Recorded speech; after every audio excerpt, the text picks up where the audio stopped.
Welcome to episode 16 of the Piledriver podcast, season 2, episode 6. I am one of your hosts, Daniel, joined by my other two hosts. It's Berman. And Chris. So today, ladies and gents, we got quite the crazy podcast. A lot of topics. We're going to start off by talking some WWE, then we'll move on to AEW, and we'll end the video off with New Japan Pro Wrestling, ladies and gents. If you want to watch more content from me, Chris, and Berman, please hit that subscribe button, hit the like button as well. It really helps our channel grow even more. And that's all I really have to say. So let's get right into it. Before we jump right into anything too crazy with WWE, we don't do reviews of SmackDown because of how weak the roster is currently. That will probably change once the draft happens and these rosters are more fully realized. But yeah, at the moment, SmackDown isn't really, doing it doesn't really have the greatest roster to its advantage. But with that being said, these past two SmackDowns have been good. And we've seen returns on each episode. So last week's episode, which happened on August 12th, that was indeed Hit Row's return. There was no Swerve, but there was everyone else, B-Fab included as well. And then this week, during the Viking funeral, there was some mysterious figure in a mask. And that figure is actually one of their wives, Sarah Logan. So we got interesting returns on SmackDown. To also talk about a few other things that happened on SmackDown, Gunther versus Shinsuke Nakamura. If you guys did not see last week, it was a nice hard-hitting banger, if I'd say so myself. I know, Chris, you haven't been checking out SmackDown, have you? No, it's just Raw and AEW, dude. It's fine. Yeah, it's fair. It's completely fair. But yeah, for people who do watch SmackDown, go watch Gunther versus Shinsuke. That was a solid 8 out of 10 in my personal opinion. Then this week, we got a fatal 5-way number 1 contenders match between the hometown hero, Sami Zayn, Sheamus, Madcap Moss, Happy Corbin, and Ricochet. And these 5 went off this week in the competition. Sami Zayn really felt like a face once again because the ovation he was getting was just crazy. And throughout the night, he just had some really funny segments, becoming friends with Roman Reigns, talking about how much of how hard-headed Jey Uso is. And basically the idea of Sami bringing the Intercontinental title to the Bloodline. But Roman also asked Sami if he's still talking to KO. Sami said yes. But, Roman has a message for Kevin Owens. So either way, whether Roman or Drew wins, they're basically setting up Kevin Owens next in line, which is very cool to see. But with all of that stuff being said, yeah, the Fatal 5-Way was great. The winner is going to go on to fight Gunther for the Intercontinental title at Clash of the Castle. And the winner actually ended up being Sheamus. So yes, Gunther versus Sheamus for the IC title at Clash. That's going to be a great match. Herman, what have you thought about these last 2 weeks of SmackDown? And especially, what are your thoughts on the announcement of Gunther, or Walter, as some would like to call him, versus Sheamus for the IC belt? Well, to me, it makes so much sense because it's both from Europe. Sheamus is from Ireland and Walter is from Austria. So it makes sense that it should be more European people going in this. And it should be a great match. I think these two have a good heavy-hitting style, so I can't wait to see it. SmackDown is so much fun to me. There's so much fun stuff happening. There's some comedic aspects, was perfect for me. But to me, the most excited part of it, and you didn't mention, is my favorite right now. I can't wait to see him in the fight soon. Karrion Kross. I can't wait. He's one of my favorites of NXT's. And in like indie wrestling stuff is Karrion. So, and I think SmackDown's just getting better and better from these weeks right now. Yeah, they're building up the talent, at least. Like, they're building up Ricochet more and a few other names more. And it looks like they're trying to kind of get this roster a bit together more. And honestly, that's okay. Once again, though, there's definitely have to be some kind of buff to this show, in my opinion, in terms of the roster. But yeah, it's definitely collecting itself together. Yeah, they're trying to do it, and I think with them bringing in Eli Drake, I'm not going to say LA Knight to me because I really know him as Eli Drake. he brings in some new talent, like he's like a manager or something like that, and then Hit Row and probably Sarah Logan, which I can't wait to see her more as a Viking character. I can't wait to see more. They can easily bring so many more people from NXT, and including Toxic Attraction is made their debut in SmackDown, which is a really cool thing. So And they won. They won their won. match. Which I didn't get the explanation of what happened with Zoe Starks. If maybe it's because of the injury or something, but I never got an explanation. So this is the explanation. Zoe was apparently injured, and on top of that, her tag team partner Nikita is not vaccinated.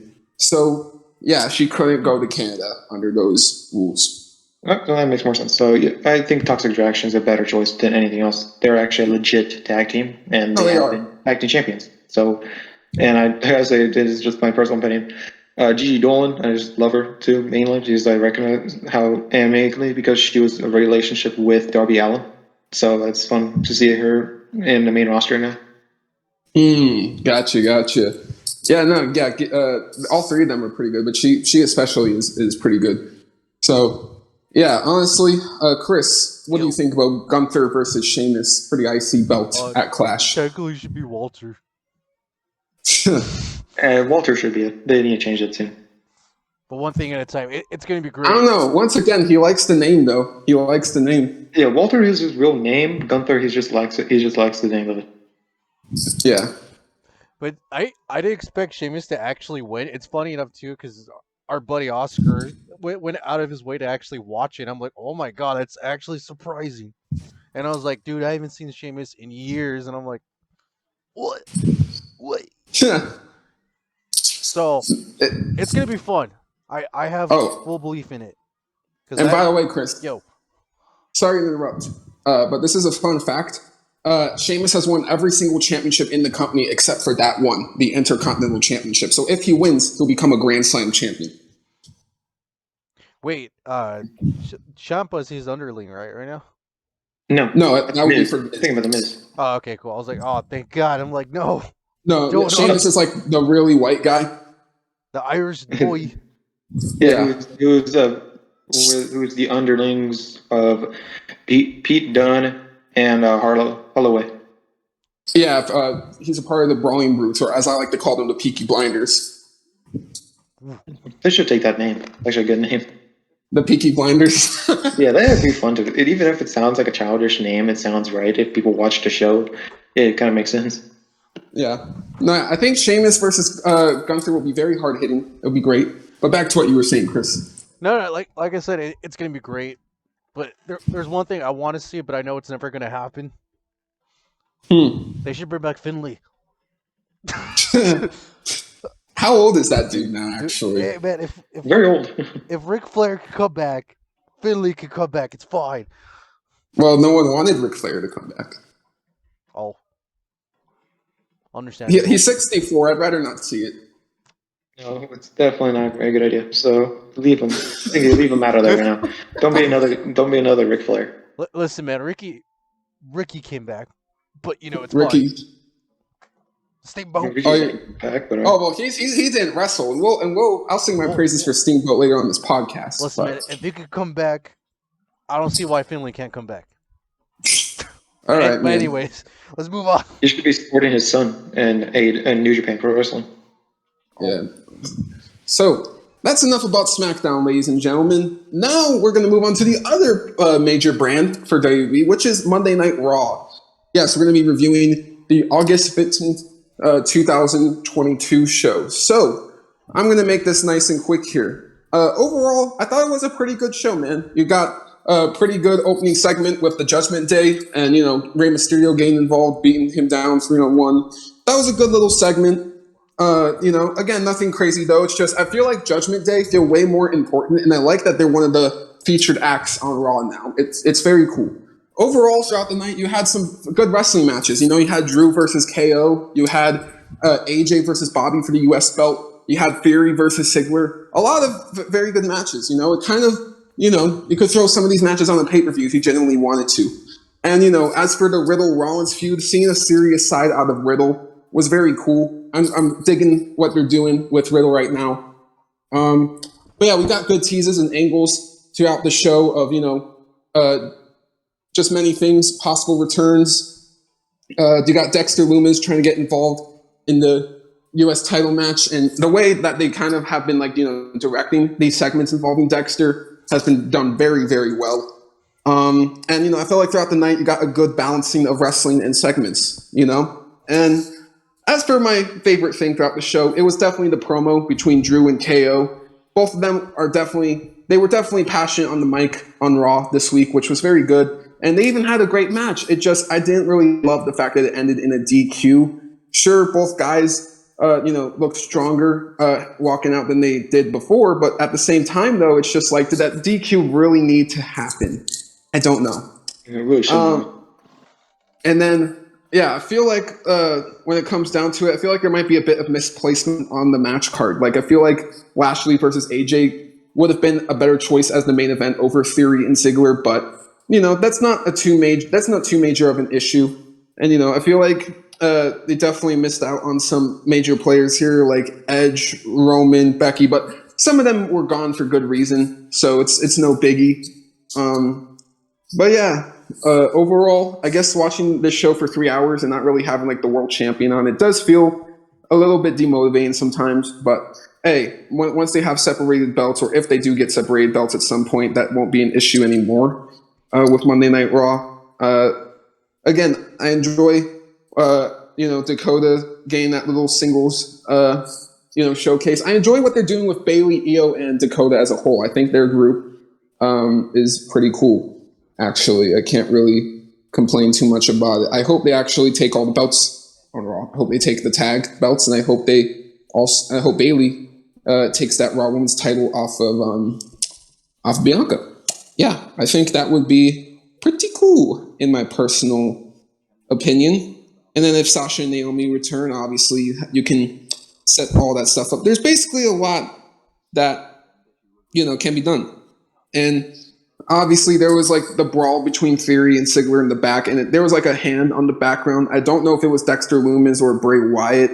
It could have genuinely been either one, but it does seem like Bray Wyatt could be coming back sometime soon. There are reports of the two talking about a possible in-ring return at some point, so that would be very, very interesting.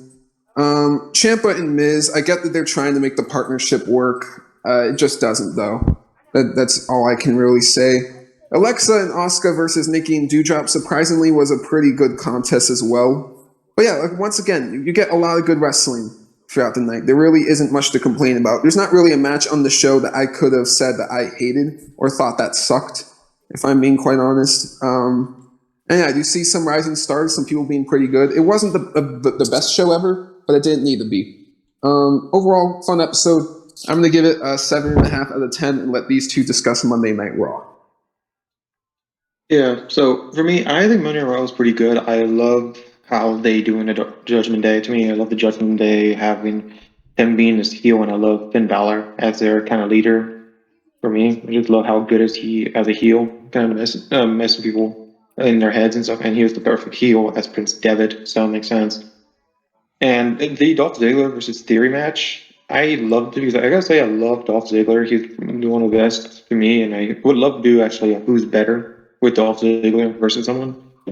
But doing Dolph Ziggler versus Theory was great. AJ versus Bobby Lashley was amazing how they did that.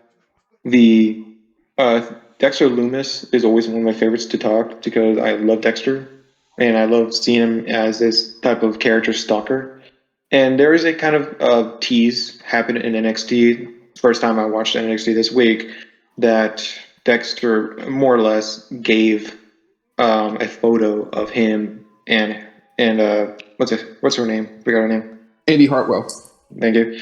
Indy together, showing that maybe Indy goes to Raw to be with him, maybe as a stalker friend with her. I don't know if how they're gonna do it with them, but it kind of sounds fun to see. From what I remember, sorry to interrupt, but from what I remember, it was Indy wasn't a stalker, but I know she was into him being a creepy stalker.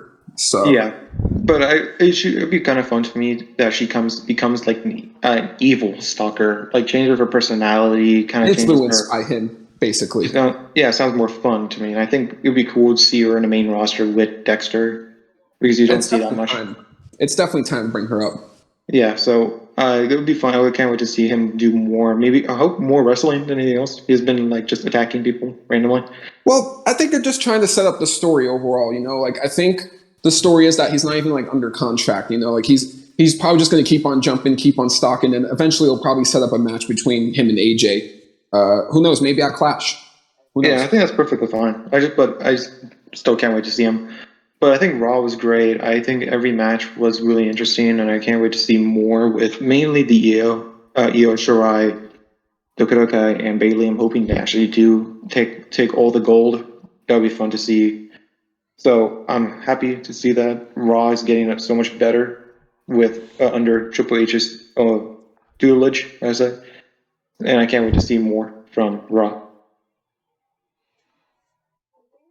All right, nice. What would you rate the show? Let's see. I'd probably say maybe an 8 out of 10. 8 out of 10. All right, interesting. Now for you, Chris. Well, you guys missed the biggest thing. They said wrestling and wrestlers in Kevin Owens promo. Oh. Well, it's fair. It was great. Like I said, the only match that kind of sucked was the Dewdrop, and I just don't like her wrestling style whatsoever. It's like, I get it. It's fine. It was like, eh. But overall, the promos are great. It was pretty decent, and I guess I didn't really understand too much of the Austin Theory disses toward Dolph Ziggler. So basically, what it was Ziggler these past few weeks has been attacking Theory, costing him some matches and all that stuff. Basically, Ziggler sees Theory as a younger version of himself. When Ziggler was like this arrogant, cocky, douchey young heel with all this potential, and that's kind of where Theory is today. He has the money in the bank, all that stuff. But basically, Theory, insulted Ziggler back because he's just sick of him constantly interfering, and he's basically like saying, "Oh, unlike you, I'm not going to screw up my career with this briefcase like you did," and that's what led to the brawl and all that stuff. Oh, okay. Well, I guess with that context, I'm pretty sure they're gonna have like a main event at the Clash of the Cashel. No, I'm pretty sure they just. Jesus I'm pretty sure they Christ. just squashed their beef on Raw. Oh, but they need a match. They had it though.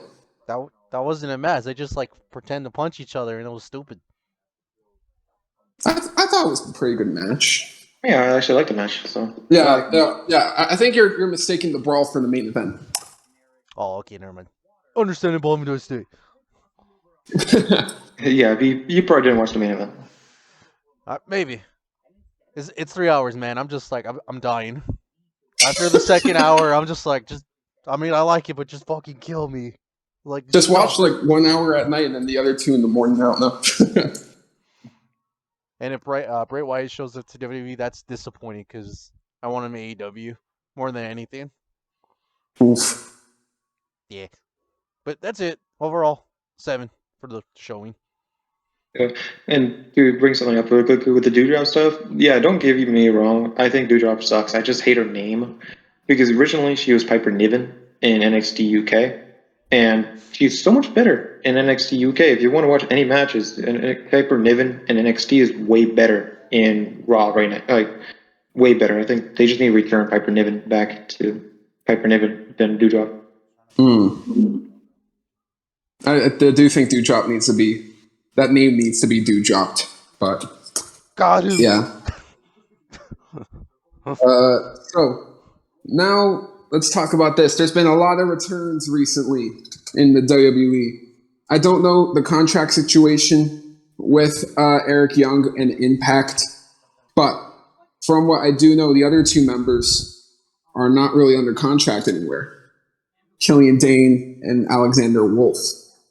So I don't know what EY is doing. I don't know if they're. He did say in an interview just this week that if he was asked to come back, he would. That's what I'm pretty sure that I've heard. So with all that stuff being said, all the returns Triple H has been making recently, I'm just saying, people, don't be surprised if within these next few months we see Sanity return as a staple, and maybe maybe we get the older version of Nikki Cross back as well while we're at it. Or who knows? Maybe it is just the three: Eric Young, Killian, and Alexander. Who knows? Who knows? But either way, it could be a very interesting return. And again, just don't be surprised if it does happen. Yeah, it'll be fun. To me, I love Sanity. They are great NXT people, and I think we need this type of characters to increase the popularity of Raw and SmackDown. And I know Eric Young right now is dealing with Violent by Design, his faction in Impact right now. And I think he's just focusing on going for Josh Alexander. So I don't know what's happening that much because I haven't watched Impact for like two weeks, but I think Eric Young's kind of losing his traction and Impact. So I think it's a good possibility that he's going to come into Impact right now. I can't wait to see him, and I can't wait to see Sanity brought back with Nikki Cross. Yeah, it'd be pretty cool if the Boogeyman came back, you know? It would be. Now, anyways, do you guys have any more thoughts to contribute? No. Nope. All right. Now, I want to talk about it, but we got to talk about it. A lot happened this week on NXT Heat Wave. And I'm only going to talk about two things that happened from NXT Heat Wave. Don't worry, people.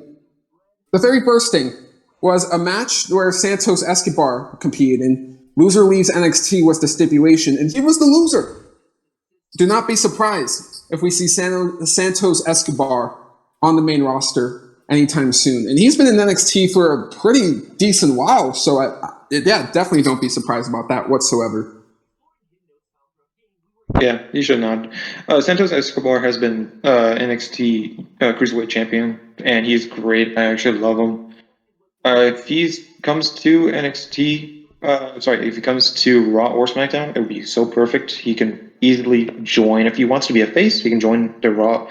He can join Rey Mysterio and Dominic Mysterio. It could work.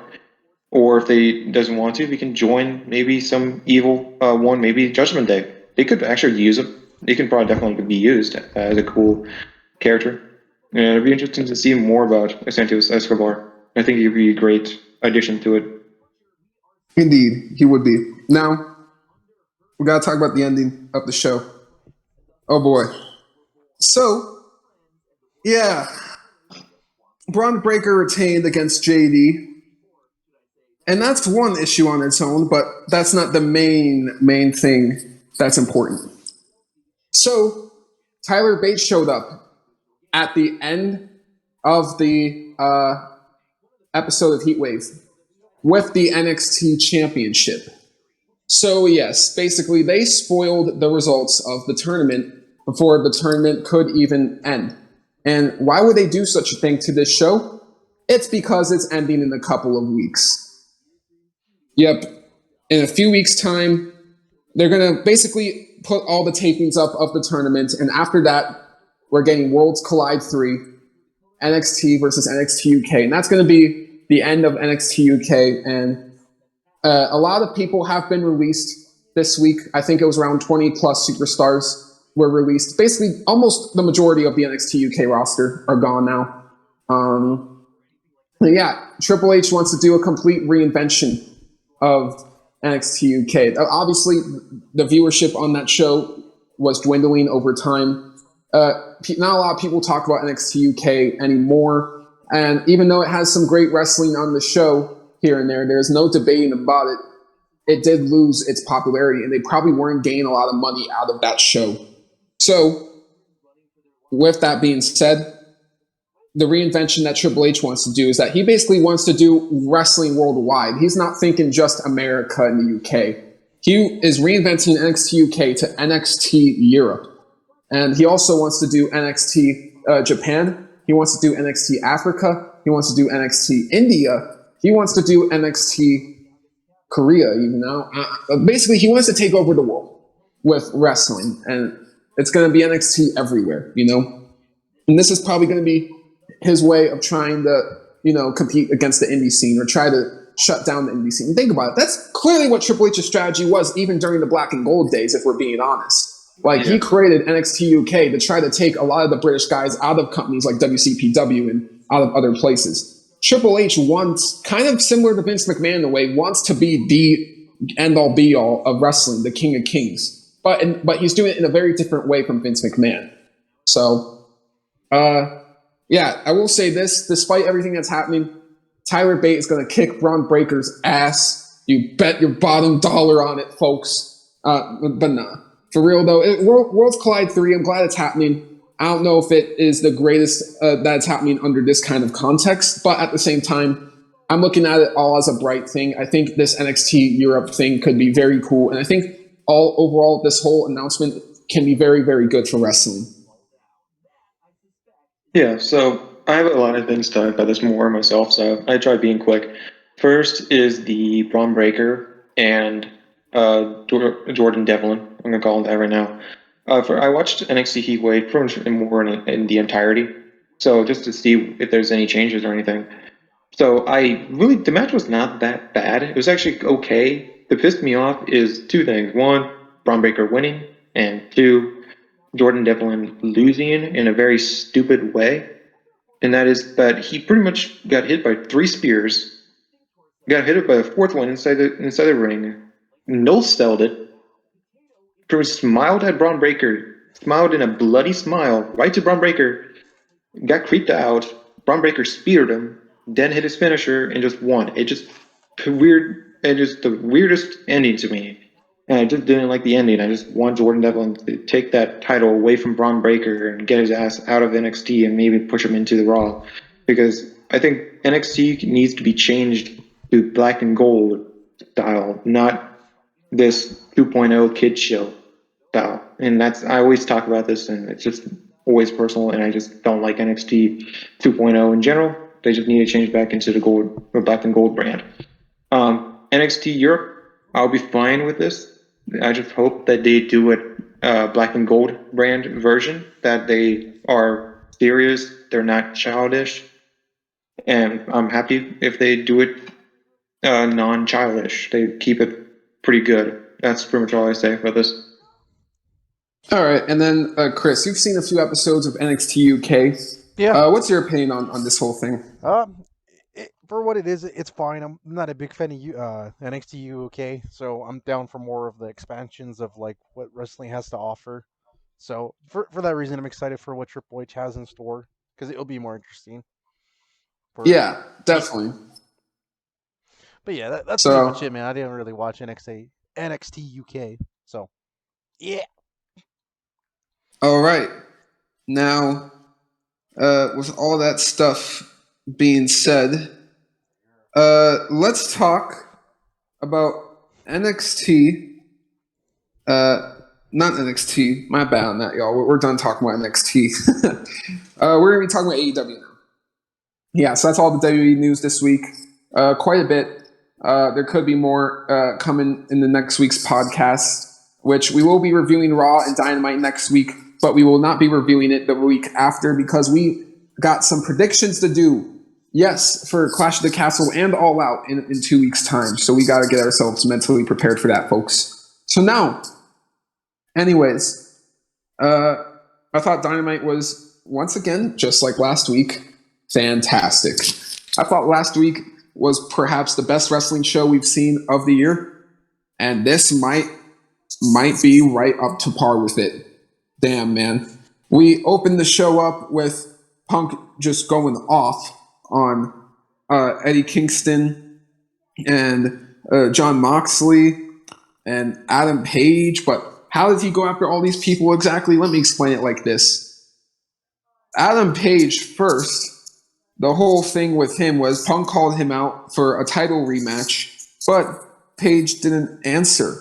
And Punk said, that's not cowboy shit, that's coward shit. And yeah, it seems like there could be possibilities of reports that Punk, and Page have some backstage beef, but I don't really know how much I believe that, if I'm personally being honest. And I honestly want to wait until these wrestlers actually speak up about the matter before, we really go into detail about it. But yeah, reports have been made throughout the week about Punk and, not wanting to put Adam Page over at Double or Nothing. And that resulted in, just them not really being very cool with each other. So Yeah, hopefully all is good though. All is good. Sincerely. And hey, if it's not good, screw it. Let's take that controversy and turn it into cash. You know what I'm saying? That's what Punk is all about. He is a mastermind when it comes to, controversy and just stuff in the business. You gotta be patient with this guy. You gotta be patient with this guy. And a lot of people that were looked up to by certain fans like Steve Austin or Hulk Hogan or, Triple H or Shawn Michaels. A lot of these guys had done things back in the day that we as fans aren't proud of. So, yeah, if it is true once again, then yeah, I mean, I'm not the most proud about it, but at the same time, as long as we keep getting good television and good wrestling out of CM Punk, that's what matters more than anything. It's all about the art, No, not the CM artist Punk. sometimes. CM Punk old. Well, he's going to continue to be a hater. But basically, though, yeah, that was a thunderous segment between Punk and Mox. And they had two segments, actually, because Mox later on the show attacked Tony Nese in the middle of a match. And, yeah, they brawled again. But basically, though, it all set up to the announcement that they can't wait till All Out. They're fighting next week on Dynamite for the Undisputed Championship. I know. What the fuck? And on top of that, we got the United Empire fighting Death Triangle in the tournament. Dynamite next week's going to be crazy, guys. Just be on the lookout. Dynamite it's been on a roll, and that roll is not going to stop next week. Just keep that in mind. Now, other stuff I got to talk about on this show. The Brian Garcia 2 out of 3 falls match was one of the best, technical pieces we have gotten throughout the entire year. They had a great match at Fight for the Fallen, but this one was just even better. Absolutely great stuff. And even though Garcia lost, Garcia looked very strong in defeat. And if this was a great little return feud for Bryan Danielson, and if this is how he set up to Jericho versus Danielson, which obviously I think it will, good job well done here. And having Garcia being conflicted at the end of the match or after the match, it's just very good storytelling. And I really like what they're doing here with Daniel Garcia and this whole JAS and Blackpool Combat Club drama. It's all very good. Toni Storm's match on the show, she actually had a great match as well. You can't really be hating too much on that. Basically, they only had, if my memory is correct, 4 matches, but not one of them was bad. And the main event, of course, you guys saw the title. Kenny Omega has returned after 9 months of multiple injury rehabs and all this other crazy shit. Kenny's back, though, ladies and gentlemen. He is back. And story-wise, not 100% healed. But, man, Kenny did look very good when he was in the ring, despite trying to, look hurt. The Young Bucks, even though you all know how I feel about the Young Bucks, they did their thing here. You can't really hate on it. So yeah, great main event as well. So yeah, overall Dynamite as well with the segments. I felt like it was all one giant home run, if I'm personally being honest. And of course, you got the Gun Club, squashing the Varsity Blondes in like seconds. That was very surprising and being taken under the wing of Stokely, who seems to be really building up, the resume in AEW. They turned on their father, which is going to set up father versus son next week, Billy Gunn versus Colton Gunn. And the Acclaim came out to save Billy Gunn, who turned face in all of this. And, he's known as Daddy Ass for all those out there. Jungle Boy and Christian continue their intense feud, and it looks like they're setting up for that match at All Out, which should be great. It looks like they're also setting up for Hobbs and Starks. That's great, too. Basically, with all that stuff being said, Dynamite's just going to continue to be great. We're going to be continuing to get them home runs. Punk versus Mox next week is going to be awesome. And today's also 1 year officially, I believe, that we are recording on. 1 year anniversary of Punk returning to the wrestling business. What a year it's been. And yeah, it'll all continue. And I think the possibility of him becoming a heel is fantastic. And looking at the main event picture right now, Mox, Punk, we throw Adam Page in the mix. He is the number 1 contender. If MJF does return next week, then you got him. I think after this Kingston Guevara mess, you can have Kingston get involved in the title picture. Overall, the title picture is looking very promising at the moment. Any problems with? I didn't really have many problems with the show. Actually, I'm trying to think of anything negative to say, but yeah, nothing really comes to mind, folks. I just thought it was a pretty near flawless show. Yeah, so overall, I'm going to give this another 9.5 out of 10. Dynamite just keeps hitting.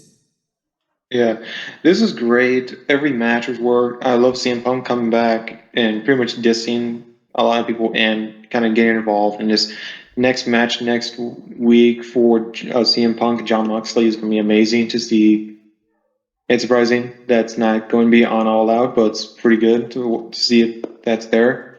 The let's see the Gun Club, because the big thing actually I was going to more follow more the Acclaim stuff. I just love the Acclaim with Billy Gunn. I just love the story, and I always love the Acclaimed style. So that was great. The Daniel Garcia and Daniel Bryan, amazing. I love technical style, and that was great. I love that how they ended and how Daniel Garcia was super contemplating, like I definitely need to help him out, and he helped Daniel Bryan and Daniel Bryan's in. So I liked that. It's like showing that he wants to be in the BCC, and I think that's great. And I hoping that he actually does, and there's no like plot twist or anything. He should be in there, not in the Appreciation Society. And so I can't wait to see that. The Jericho versus Daniel Bryanson at All Out. That'll be great to see. Jungle Boy, Christian, great. I love the segment. I think that's interesting to see. The Tony Storm was great. It was a good match. It's not that bad, and I think they did a great job. And I can't wait to see Tony Storm versus at the All Out for the championship. It's gonna be good. Versus Thunder Rosa. It's gonna be great. Kenny Omega coming back. It's awesome to see. It was interesting that the whole match was great, and at the end, that we didn't kind of mention that pretty much the Andrade and Roosh betrayed Dragon Lee and took Dragon Lee's mask off, and Kenny Omega was about to help him out, but it kind of cut out. So it was interesting to see that they just betrayed him. So it was really interesting to see Dragon Lee getting betrayed, and now maybe he's gonna be a state. Maybe he's gonna be with Elite. I don't know. We really can see something about that. And a big match Dragon Lee's doesn't. superior. Yeah.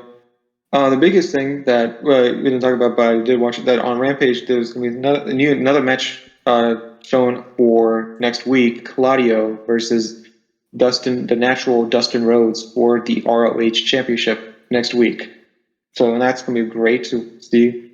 Announced that on Rampage yesterday.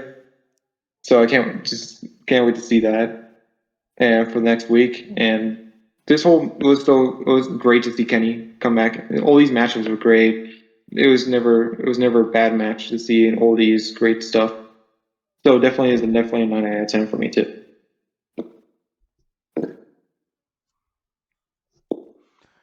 It was great, guys.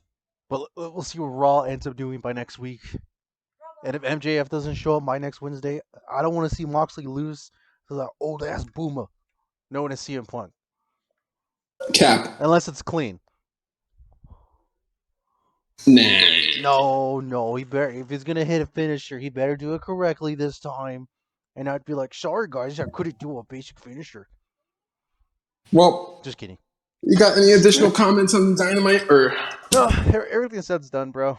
I'm sure the Chris Jericho thing, Daniel Garcia is gonna leave. It's gonna be great, and then we should be even, right, with Chris Jericho's faction and the combat group, 5 versus Yeah. 5, and they can have that Yeah. for the All Out, because I'm pretty sure he's gonna turn on Chris Jericho either next week or like the week before, because it's like less than like 4 weeks, right?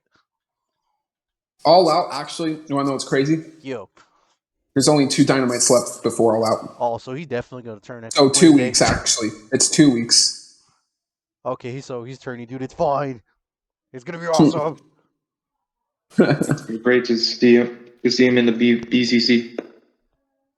Or maybe they save the 5 for 5 for Grand Slam. Because think about it, All Out, I think they're already doing they're already kind of setting up Brian and Jericho 1-on-1.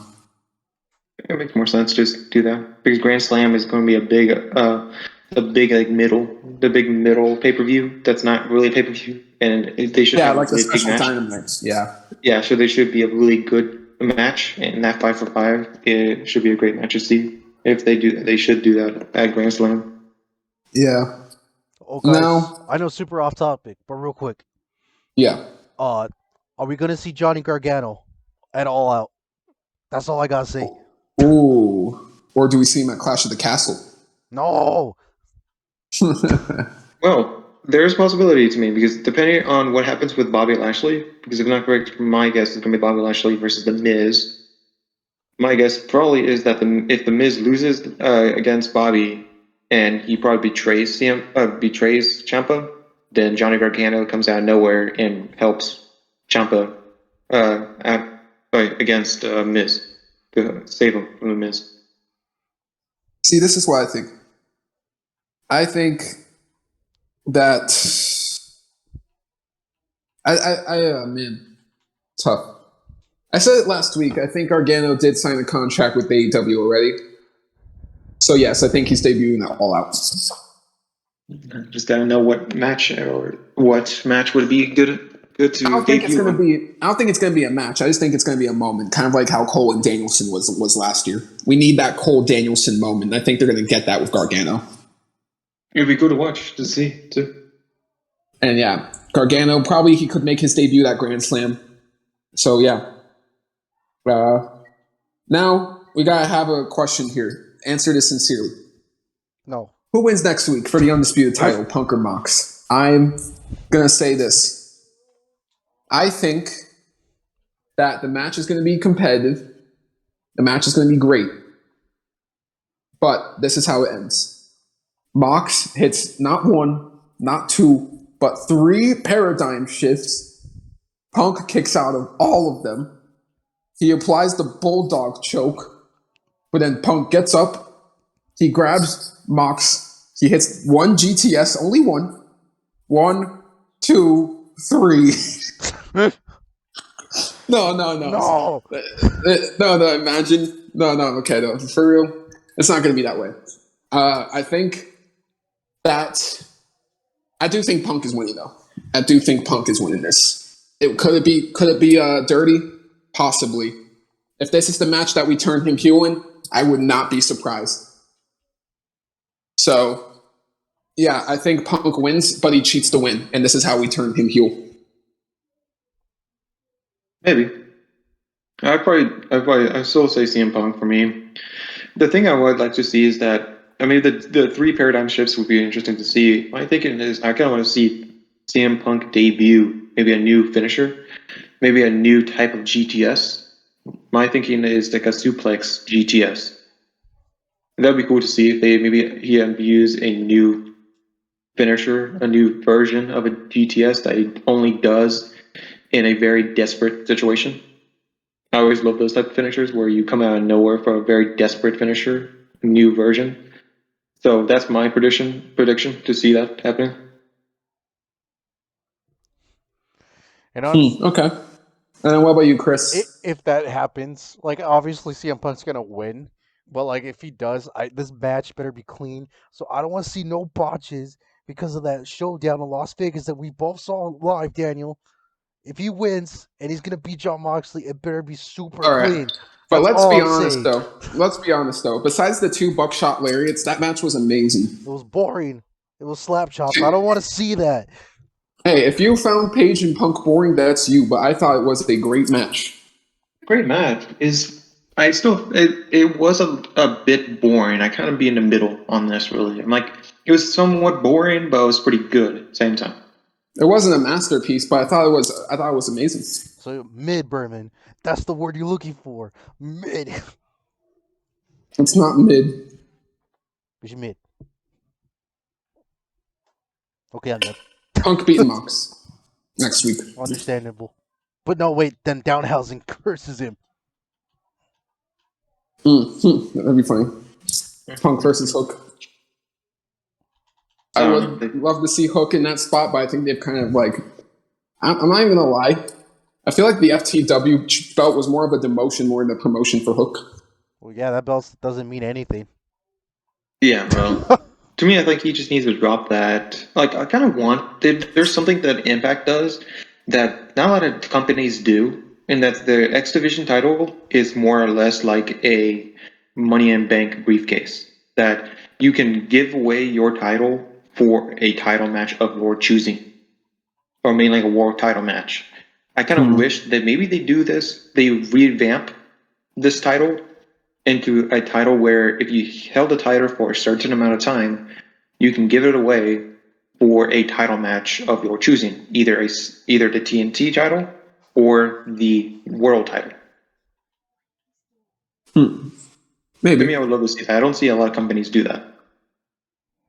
Personally, yeah, I mean, this is what I think, guys.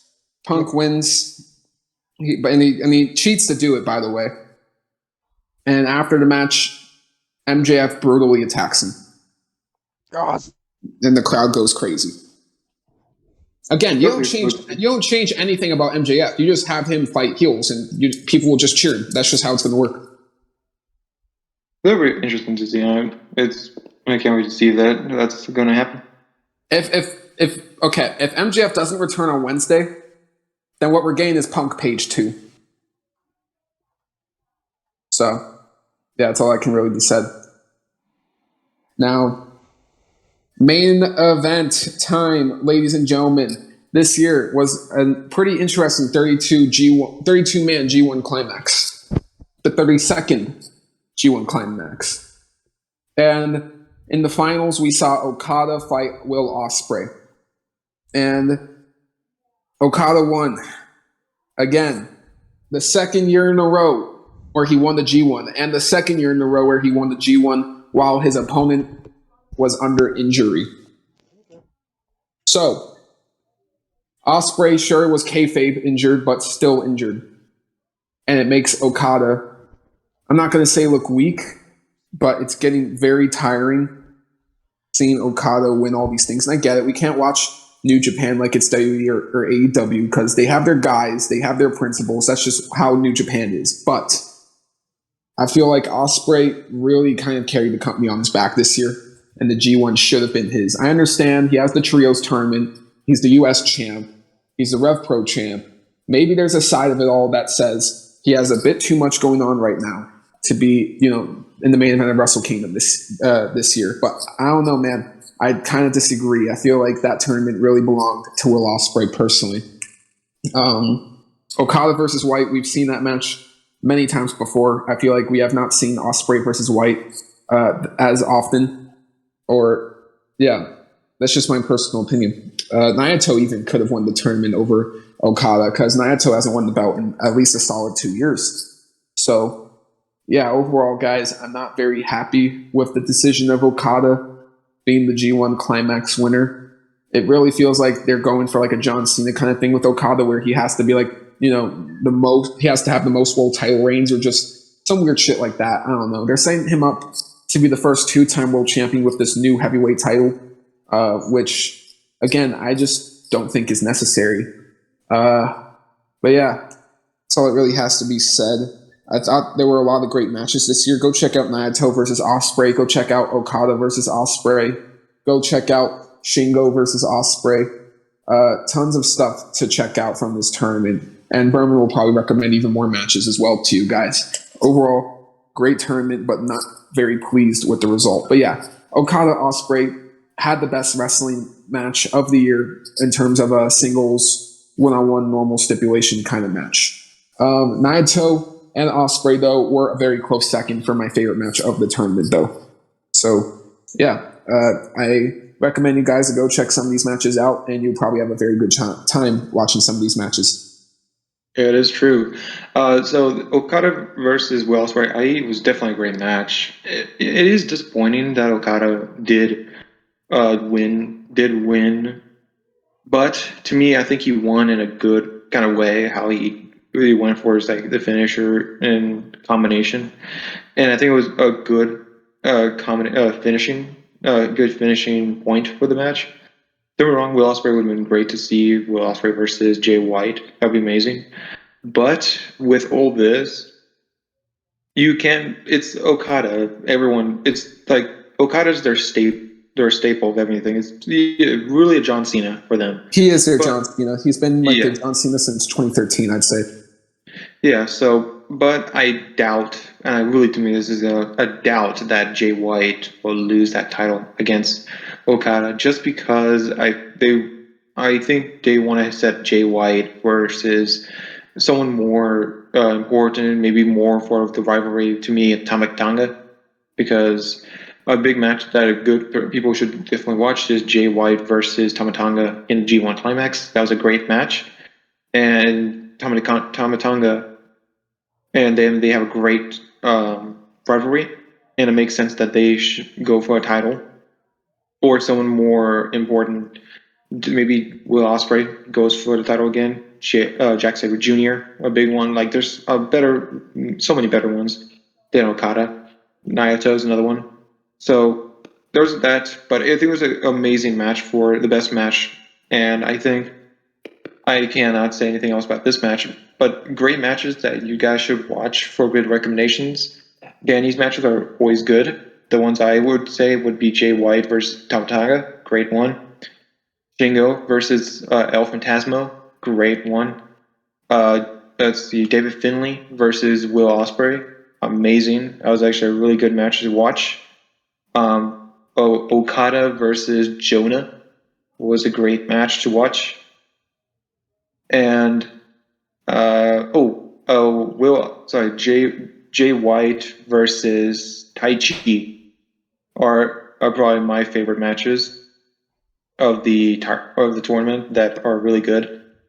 So that's my recommendations. This was it was a pretty good G1 Climax, and I can't wait to see what they're going to do for the G1 Climax more for this.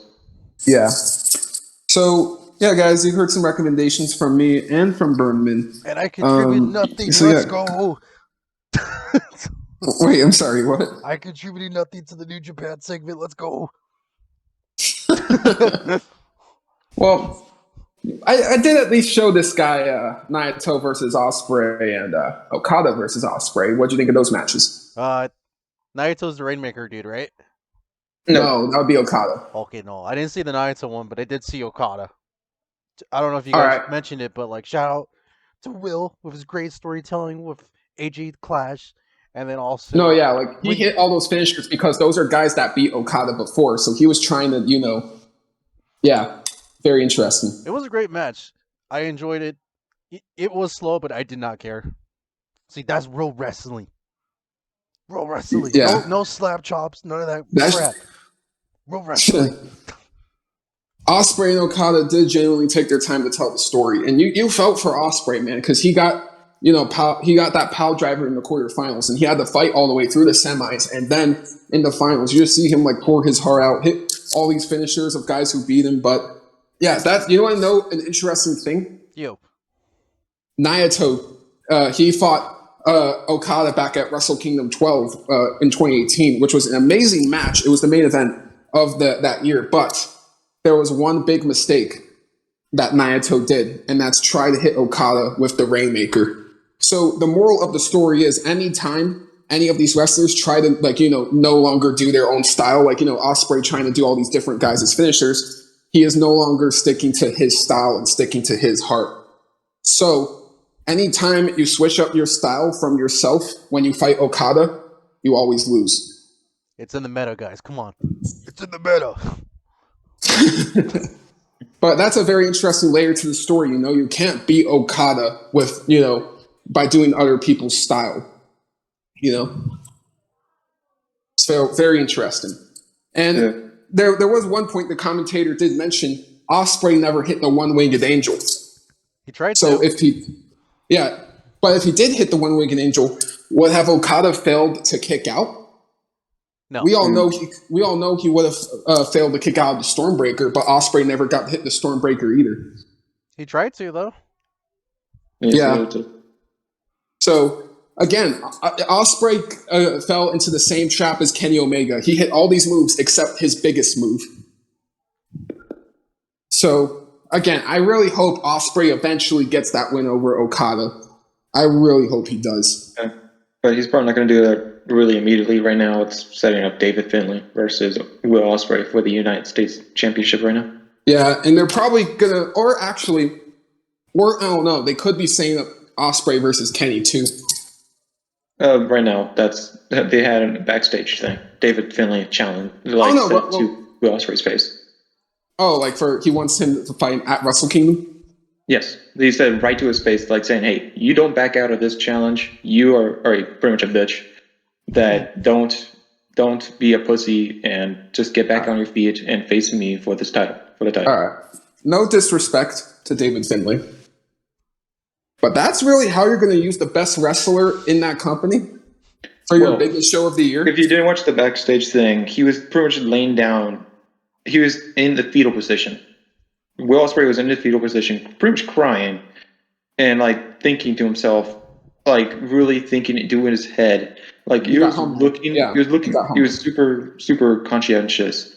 So really, it kind of was David Finlay's trying to snap him back to reality, and I think he was just trying to motivate him a little bit. So to say like, hey, get back on your feet and get better. Yeah, let's hope. Let's hope. Will Ospreay really deserved this tournament, man. I'm almost as crushed as he is, man. Man. But yeah, so the fact that he had 2 10 out of 10 matches back-to-back days, Naito and then Okada, and like I said, in the span of around 24 hours, it might have cemented his spot as wrestler of 2022. It might have. So, yeah. Any other thoughts you guys would like to say before we end off this podcast? No, just go watch the G1 Climaxes recommendations that me and Danny recommended. They're great matches to watch. Yep. And yeah, Chris, anything else you have to say? Yeah. Don't leave, Konosuke. Why did you leave? From AEW.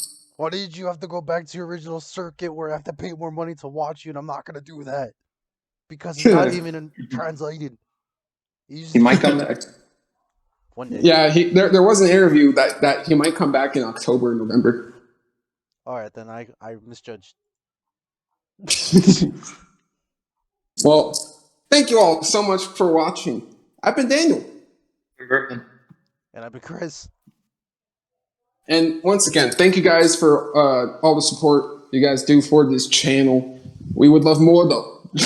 So please subscribe, please like, do all that good stuff. Leave a comment if you want to recommend any ideas to us. We will gladly listen. And we'll see you all in the next one. Take it easy.